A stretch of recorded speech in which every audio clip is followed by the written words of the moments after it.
A couple weeks ago, we started a brand new series and we called it Changed. If you were here, we talked about Nicodemus 2 weeks ago. And for the next several weeks, we're going to be looking at these encounters with Jesus Christ. And we're looking to the New Testament for stories of individuals that cross the path of Jesus Christ. And while they all have different circumstances, different issues, there's always that common denominator in the stories. And it's that when you meet with Jesus, everything changes. And we saw that in the life of Nicodemus, and last week actually during our youth weekend, we saw these encounters with Christ through our students. We got to celebrate how Jesus has changed their lives as he's using them even here at Austin Baptist Church. But today I wanted to look to one more famous encounter briefly as we open up our time together, and it's actually one of Jesus's final encounters. In John chapter 19, Jesus is at Calvary. It's that first Good Friday that we actually just celebrated. And Jesus is there on the cross. And while on the cross, he has a few encounters right before he gives his last breath. And the Gospels record there's 7 different sayings, 7 different things that Jesus said as he was hanging on that cross. And it's interesting when you look at all 7, we don't have the time to go through all of them, but as you look at who he's speaking to, one of the 7 was directed to someone very personal to him. So it's in John 19, verse 26. He says, John tells us, when Jesus saw his mother and the disciple whom he loved standing nearby, he said to his mother, "Woman, behold your son." Then he said to the disciple, "Behold your mother." And from that hour, the disciple took her to his own home. So Jesus is on that cross. He's in his darkest hour here on this earth as he's literally taking on the weight of sin for the entire world on his shoulders. And he's in this moment of great distress, physical pain, emotional pain, spiritual pain, as he's taking all of sin on his shoulders. And he's looking out and he sees a whole lot of things going on. In fact, in the verses before it, it says that the Roman guards, they're fighting over his garments. And he sees that, and he sees the disciples who are running, and he sees all these people as he's taking on this cross that he did not deserve. Yet what's on his mind in that darkest hour? His mama. Isn't that interesting? That while he's on that cross, he looks to Mary. And Mary, naturally so, as a good mother, is there with her son in his darkest hour, and she's standing by. And moms, you can only imagine how Mary must have felt. She was helpless. She couldn't do anything about it. She knew her son did not deserve that cross, but she's watching him suffer brutally for all the sins of the world. And Jesus' attention is on Mary. Now, why is he looking to Mary? It's because most commentators would agree that presumably Joseph is dead at this point. Joseph has passed on, gone home to be with the Lord, and Jesus is the eldest son. So he's worried about his mama. He knows he's about to die, and he says, John, he looks at the disciple whom he loves, he says, "This is now your mother." And he looks at his mother, and he says, "This is now your son." And what he's doing is he's wanting to make sure that Mary's taken care of. And I think that's so interesting that right there on that cross, Jesus is thinking about his mom. And I think it communicates to us just a key principle. It's that God sees mothers who are in need. That idea is saturated all throughout the scriptures. Jesus is just epitomizing it on Calvary, that he sees his own mother who is in need, and he wants to make sure that he meets her need even in his darkest hour. But the scriptures testify to that God sees mothers who are hurting. When you go in the Old Testament, you can look at stories like Hannah and Rebecca and Sarah, and you can look to the stories of these ladies that struggle with fertility, and God hears their prayers and he meets their needs. You look at someone like Jochebed, the mother of Moses, who she's actually celebrated in the Hall of Faith in Hebrews chapter 11. It's because in her faith, she did that bold thing to preserve this young baby's life when she was told to kill him. And God looked at her with favor and celebrates her in her motherhood.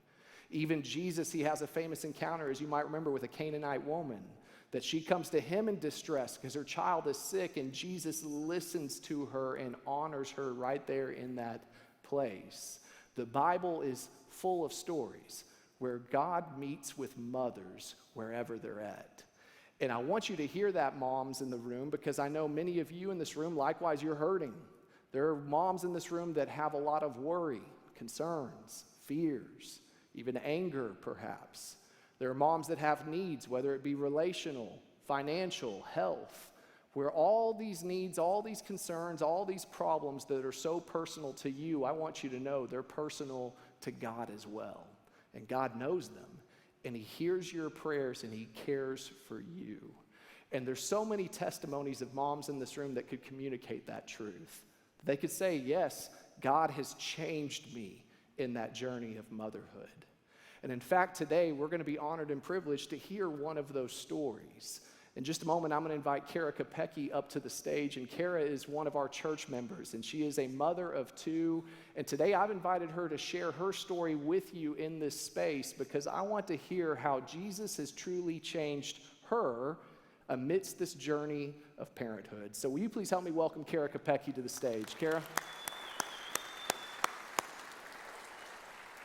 Kara, thank you for sharing your story with me and a few hundred of your closest friends. So thank you for doing that today.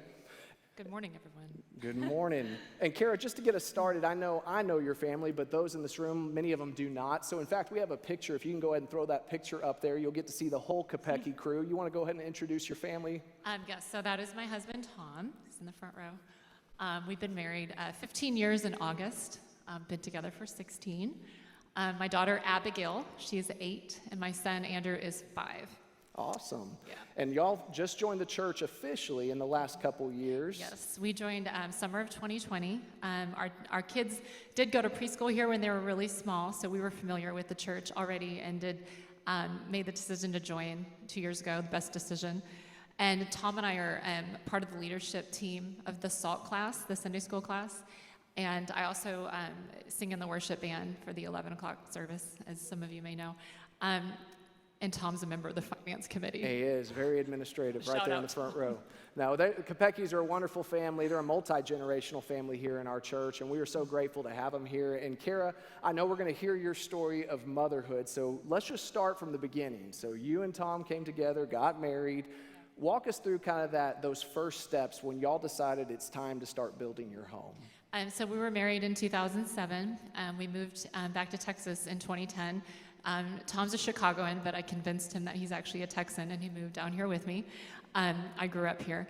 In 2011, we both were at a place in our careers, and we felt our home life was stable. We had checked all the boxes that the world says we need to check before we have a baby, right? And we said, hey, let's do this. I was in my early 30s, Tom was in his later 30s, and we knew we needed to do it sooner rather than later. So we started trying to get pregnant that year, and we were unsuccessful. Month after month, just disappointment, frustration. A year goes by, and we tried some medical intervention, more frustration, lots of tears, pain. I felt it was my fault. I had a lot of struggles with my self-esteem and what was I doing wrong. I thought I needed to control it and figure out how to solve this problem. So that takes us 2 years later. We had been struggling with infertility, and in January of 2013, we both realized we should go to the Texas Fertility Center, have a medical workup, and figure out if there was anything else that we could do or try. At this point, I was in a really bad place. I had beaten myself up for months and months, and just really tired. We were just really tired.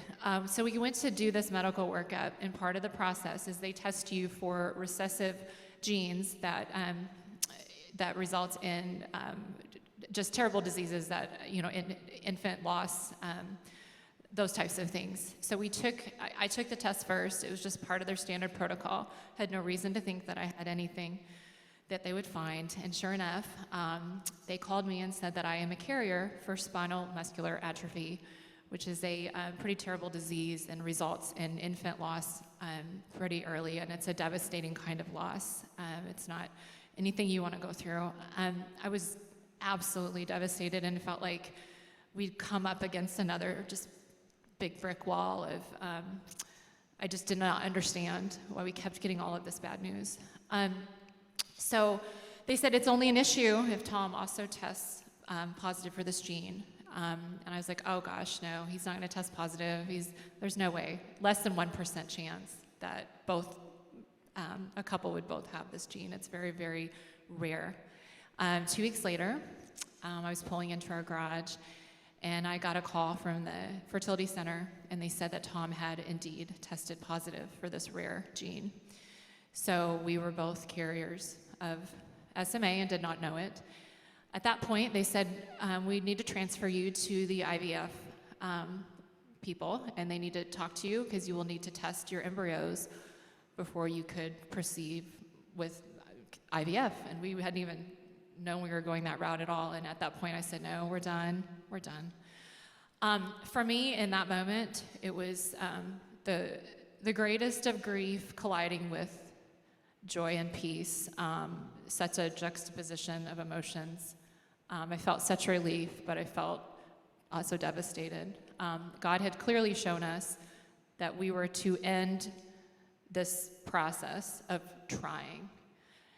That's when we really had to let go and let God, and that brings us to the adoption journey. And Yeah. I do want to jump in there, Kara, because I think what you just said there, it's very profound for all of us in this room. Not everyone has gone through the same journey, although some have in this room as far as in the fertility journey, but everybody's been in that same place where you're trying to do something with everything that you have, everything that you got. You're using all your resources, time, and energy to reach some goal, but you just hit a brick wall. You can't do it. And I think that's a pertinent word for all of us in this room because we've all been there, whether it be within our professional life, relationships, finances, whatever it may be, where we're constantly just trying, doing, and we can't achieve that. We hit that place. And I think what you said there is a great Christian perspective because she said it was a moment of joy and grief. There was grief that you can't fix this, to use that word, but at the same time there was joy because you knew God was opening up a door to something better that you hadn't even planned. So walk us through that. Obviously people can see that you've added two into the family and y'all have gone down this journey of adoption. Kind of talk through how that started and how that journey began. So we knew that we would, right away, we knew that we wanted to pursue domestic infant adoption, which is when you adopt, you're matched with the birth mother and you take the newborn home, and they don't enter the foster care system. So it's some people call it private adoption or agency adoption. I had two friends that had already done that, gone through the process, and they had two babies, and I'd seen them on Facebook, and I knew it was a journey that was possible because at that point in time, there's a lot of people don't understand that domestic infant adoption is an achievable thing. There are a lot of just all the bad stories and all the, it didn't work out, all those stories are around there, but it's hard to find the good ones. And luckily I had these two people that I knew. One of them was a professor of mine in college, and I actually messaged him, asked what agency they used. They used Adoption Angels in San Antonio. So we drove there the next week, and we signed up with them. Days after, we knew they were the one we wanted to go with. We started the adoption process with them, and within 2 months, we were ready to go. We had home study, everything was completed, and we were told there would be a 6 to 12 month wait. So we went to Hawaii and just had a fun couple of months.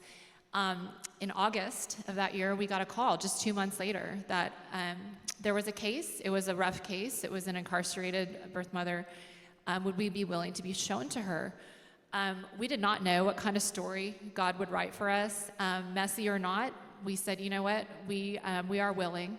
We don't feel like we're gonna choose this story, right? God's choosing this for us. He's writing this for us. So they said, okay, all right, we'll show you to her along with some other couples. A week later, I saw that they were calling me again. Thanks to caller ID, I was, gives you a minute to kind of freak out. And actually, they were calling for a different situation. Another birth mother had chosen us from the website, and we were like, yes, we'll take it. It was a much cleaner case. We said yes.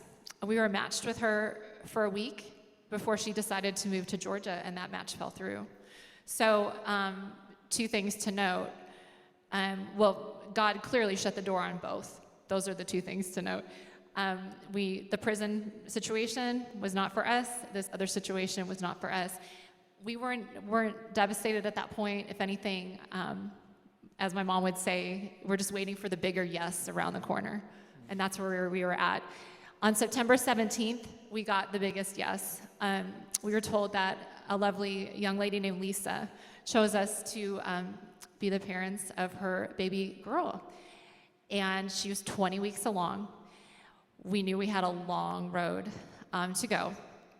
Do you want to interject at all? Well, I think, sure, on that note, so I heard the roller coaster ride, which obviously there's a lot of emotions in that, and the heartache, which it kind of just continues that, because what I hear, and I think y'all will hear, is just that thread of faith where you hit a brick wall and you had the faith, you and Tom both, that God wasn't done in that plan, but y'all made it through into the adoption process. First couple kids, it just doesn't work out, and then you meet Lisa, who's 20 weeks pregnant, and I know you're going to share this story with her, but I want to frame it this way. So you're now on really the third candidate as far as a child in the story, and Lisa's 20 weeks, which means there's 20 weeks left and a whole lot of things that could go wrong in the adoption process.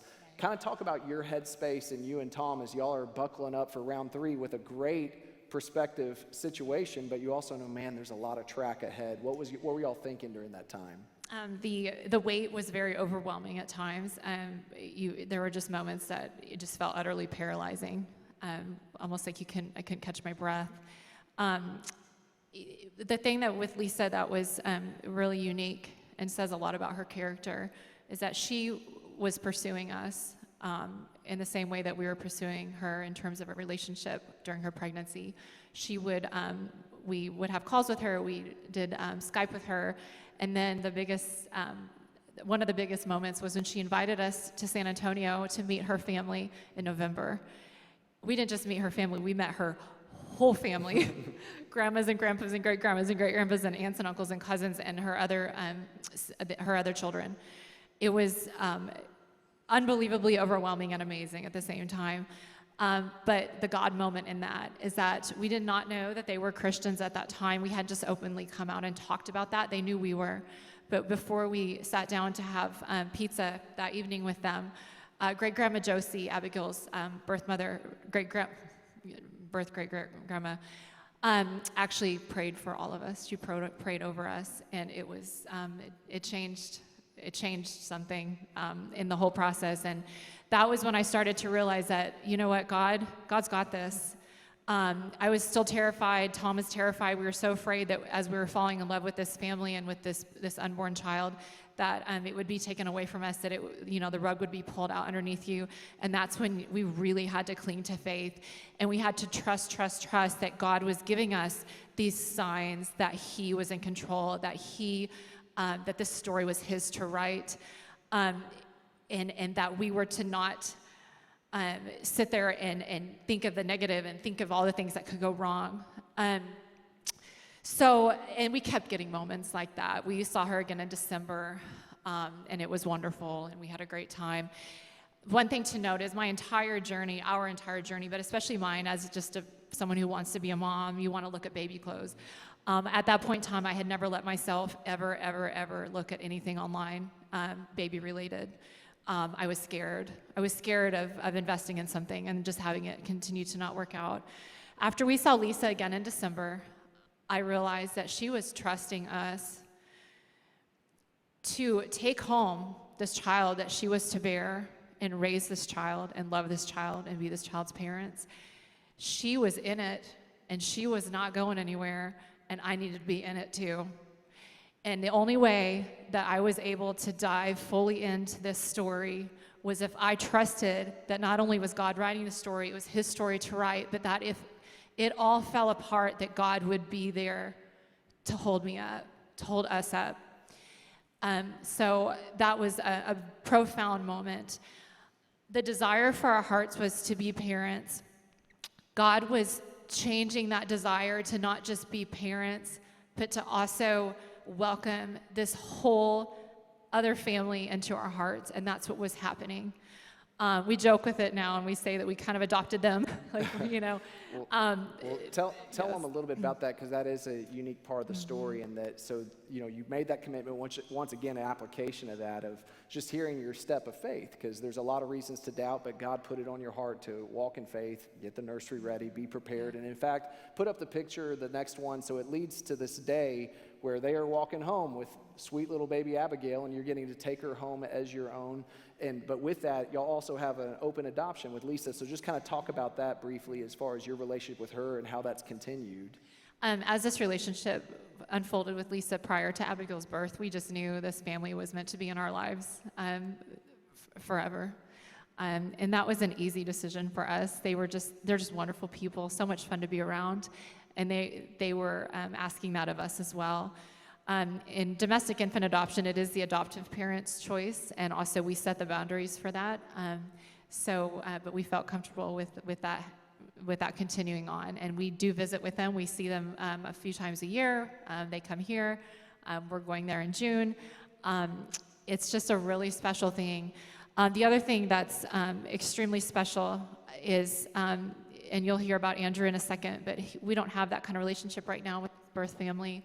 And to tell you how amazing Lisa's family is they have adopted Andrew as one of their grandchildren and great-grandchildren. They actually used that term. And they said, he's one of ours, he's one of ours. So he has a biological, or a tummy family, as we call it, as well. It's Abigail's. They share one, and it's just so special. I can't even tell you what that does to your heart when you see this family also saying, hey, we're taking him too. So it's a really beautiful thing. Do you want to keep talking about? Sure. Well, on that, because I know we're going to switch to, we'll continue Andrew. the Andrew story, but I think it's once again just tying that thread together where you're seeing Yeah. God give you more than you expected. And Yes. now Yes. walking in faith, Yes. you receive this sweet baby girl, but you receive a family, which I will say too, I know they've continued, as she said, this friendship and relationship with Lisa. I want to honor and celebrate Lisa publicly as well, in the sense of she was a young mother that could not keep this child. She knew that, but she chose life. And I think it's so pertinent, especially right now, amidst where we're at culturally with Roe versus Wade, that you hear a story like this of a young mom that just needed help. She needed help. She was prepared to choose life. She needed the resources and support system. But then her yes in faith led to God opening up a door that really is an amazing situation for Abigail, but also for you and for Lisa as well. So I just publicly want to really brag on her, even though I've never even got to meet her, but I think that's a fascinating part of the story. It's amazing. One thing on that vein is, as we watch this situation with Roe v. Wade unfolding and the overturning of Roe v. Wade, which is incredible, we are called to love on these birth mothers. We're called to love on them and meet them where they're at, just like the song that Noah and the team just sang, just meeting them where they're at. We loved on her. We felt called to love on her. We loved on her in the hospital. We loved on her while we watched multiple episodes of Teen Mom, to where my head was just spinning in the hospital because we were in there a long time with her. We held Abigail in the room with her. Then we'd give Abigail to her to hold, and we would pass Abigail around the whole room. Our focus was, you know what, we cannot control the outcome of this, but we can control the love that we show her. She chose life for this baby. She nurtured Abigail for 9 months. She took care of her. She carried her. She dealt with all of the pregnancy stuff. She is to be absolutely celebrated. And also this type of story, I know she's gone on to tell her friends about it.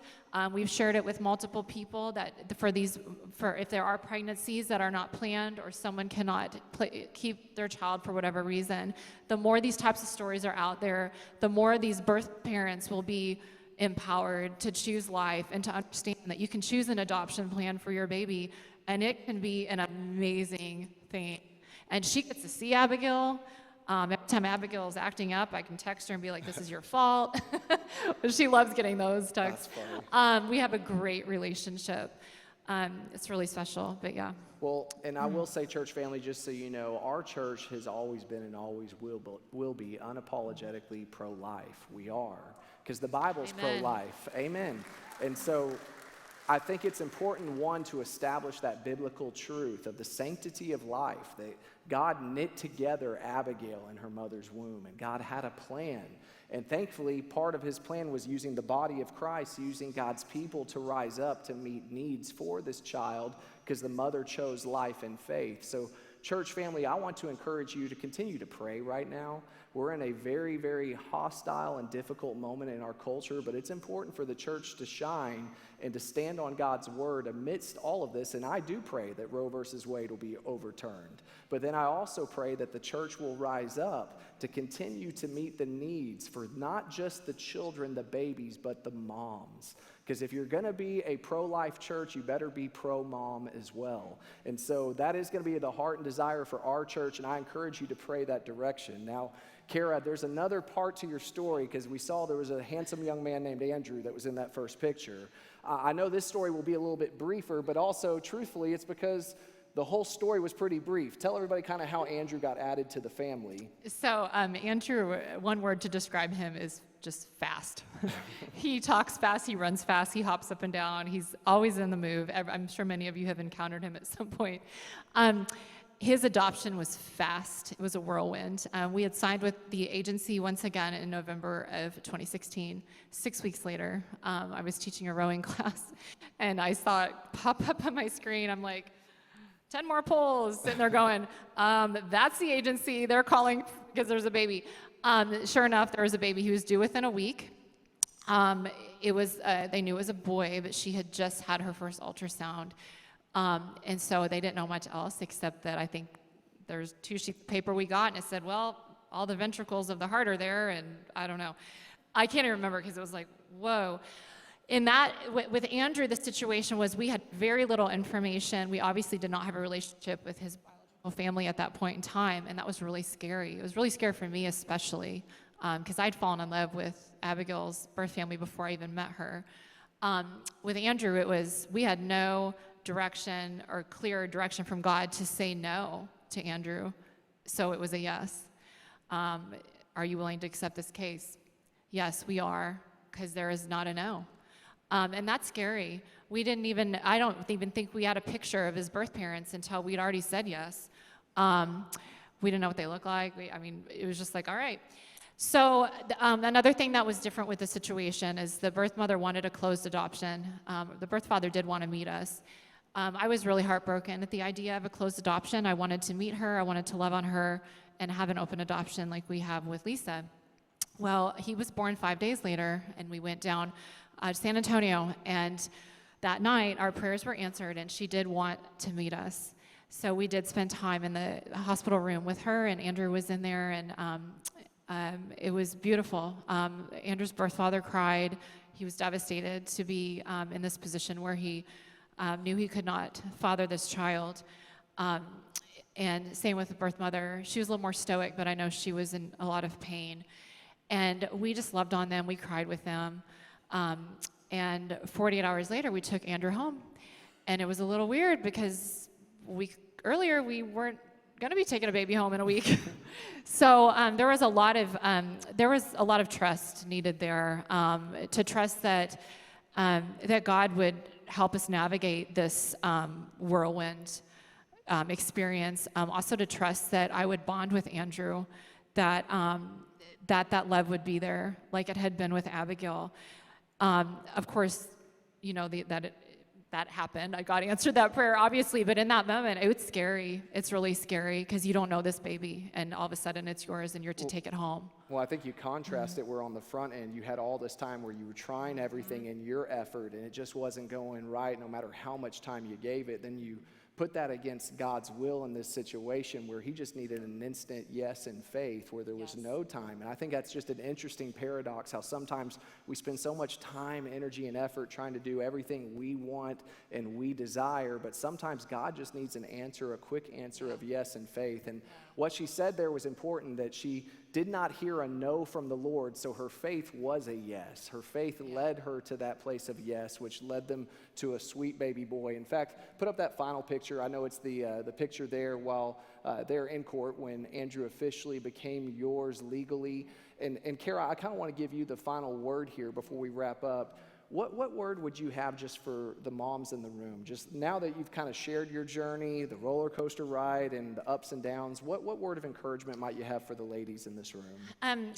So many things, but the one thing that did come to my mind throughout this whole process was just over and over, thy will be done, that God's will would be accomplished, no matter how much I kicked and screamed or tried to control any part of it. God's story was being written, and there was nothing I could do about it except sit back and ride the wave. The other thing that was that I struggled with at times was we have our heart's desires, and as mothers and anyone, but we're speaking to mothers here, our heart's desire for a certain thing to happen a certain way or to have this or that. Sometimes our heart's desires are not God's desires for us. I had to really wrestle with that and figure out what God was telling me. For so long, I just wanted to get pregnant, and I realized, you know what? I want to be a mom. God took that desire to be pregnant from me, and I was to become a mom. So just speaking that to everyone here, just if you're in the middle of a hard story or you're waiting for God to write a story about something really big and really scary, sometimes we just have to remember that and that's that verse. Do I have time to do the verse? Go for it. I went a little long in first service. Ephesians 3:20. Now to him who is able to do far more abundantly than all that we ask or think, according to the power at work within us. I'm a big thinker, and I'm a big planner. And the idea that God's plan was going to not just be better than my own plan, but abundantly better than my own plan, that's what I rest in even to this day. His stories are big for a reason. I wouldn't be up here if we had a conventional story to motherhood. And my hope is just to reach other people and also just to share our story. If you just know of women who are pregnant and thinking of an adoption plan, and what does that look like? Or someone who's looking to adopt, who's struggling with fertility or otherwise. These are the types of stories that we need to share, because it is not only completely doable in a legal sense, but it's also really beautiful. Amen. Well, Kara, I want to thank you for sharing your story. I know that takes a lot of courage for you as well. Tom, thank you for just opening up y'all's hearts and your home to our church. Church family, will you all help me thank Kara for sharing today? Thank you. I want to close today with 3 verses, and we'll wrap up, but it's in Galatians chapter 4, and we're told beginning in verse 4, but when the fullness of time had come, God sent forth his Son, born of woman, born under the law, to redeem those who were under the law, so that we might receive adoption as sons. And because you are sons, God has sent the Spirit of his Son into our hearts, crying, Abba, Father. Kara mentioned, thy will be done. She said a few moments ago that she had to trust, and that is a tough word. I mean, that's a tough sentence. It's easy to say, it sounds real pious, but thy will be done. That is a dangerous prayer. Would you start praying that prayer? Because God's will sometimes does not always align with our own will. The good news is his will is perfect, and we can trust in that. Even if it's not what our will is, we can trust in the perfect will of God. And why can we trust in the perfect will of God? He just told you why. Paul did. He said, because God sent forth his Son, and he sent his Son to redeem us so that we might receive adoption as sons. Adoption stories like this are beautiful pictures of the gospel, because that is the gospel in a nutshell. Kara and Tom opened up their home. They saw these children in need, and they invited them in as their own and loved them and brought them in as heirs to their household. And that is the gospel. God saw us, and he wanted to bring us into his family, so he sent his Son at the appointed time, so that through faith in Jesus Christ, we can be brought into the family of God. And because of that, thy will be done is a powerful and safe prayer as well. It's dangerous in that you have to submit your will, but it is a safe prayer because God's will is always best. And we know it's best because through his will, he's already brought us in as his children.